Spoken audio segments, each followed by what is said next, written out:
الحمدللہ والصلاة والسلام علی رسول اللہ۔ اپنی اہلیہ کے لیے قرآنی تعویذ تیار کر کے دیا۔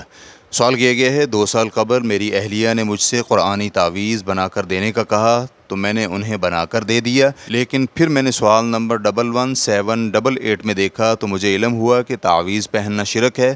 مجھے اس وقت علم نہیں تھا کہ تعویذ پہننا شرک ہے، تو کیا میں اب بھی مشرک شمار ہوں گا؟ الجواب بعون اللہ سبحانہ وتعالی۔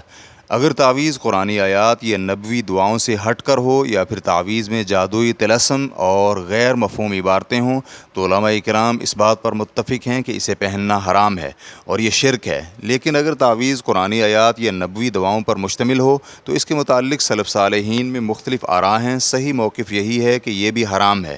دائمی فتویٰ کمیٹی کے علماء کرام کہتے ہیں اگر تعویذ قرآن کریم سے ہٹ کر کسی اور چیز کا ہو تو یہ حرام ہے، لیکن جب تعویذ قرآنی آیت پر مشتمل ہو تو کچھ اہل علم اسے جائز قرار دیتے ہیں اور کچھ اسے منع قرار دیتے ہیں۔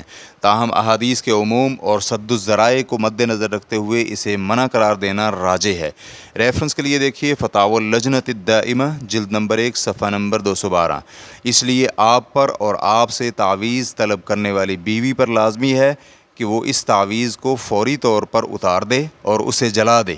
آپ نے بتلایا ہے کہ آپ نے یہ کام جس وقت کیا تھا اس وقت آپ کو اس عمل کے شرک ہونے کا علم نہیں تھا، اس لیے آپ کو مشرک تو شمار نہیں کیا جائے گا اور نہ ہی اس فعل کی وجہ سے گناہگار ہوں گے، کیونکہ آپ کا شرک یا گناہ کرنے کا ارادہ ہی نہیں تھا۔ اور فرمان باری تعالیٰ ہے وَلَيْسَ عَلَيْكُمْ جُنَاحٌ فِي مَا أَخْطَأْتُمْ بِهِ وَلَكِنْ مَا تَعَمَّدَتْ قُلُوبُكُمْ۔ تم سے غیر ارادی طور پر جو کچھ ہو جائے اس میں تم پر کوئی گناہ نہیں، البتہ گناہ وہ ہے جس کا تم ارادہ دل سے کرو۔ سورۃ الاحزاب آیت نمبر 5۔ ربنا لا تؤاخذنا ان نسینا او اخطأنا۔ اے ہمارے پروردگار اگر ہم بھول جائیں یا غلطی کر لیں تو ہمارا مواخذہ نہ فرما۔ سورۃ البقرہ آیت نمبر 286۔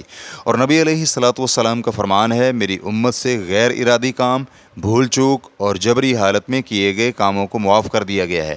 تو یہ دلائل اس چیز پر دلالت کرتے ہیں کہ جو شخص نافرمانی کا عمل کرے لیکن اسے یہ علم نہ ہو کہ یہ نافرمانی ہے تو اس پر کچھ نہیں ہے، یقیناً اللہ تعالیٰ نے اسے معاف کر دیا ہے۔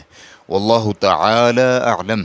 اسلام QA ریکارڈنگز مؤسسۃ الشیخ محمد صالح المنجد، المملکۃ العربیۃ السعودیہ، فتویٰ نمبر 20207۔ والسلام علیکم ورحمۃ اللہ وبرکاتہ۔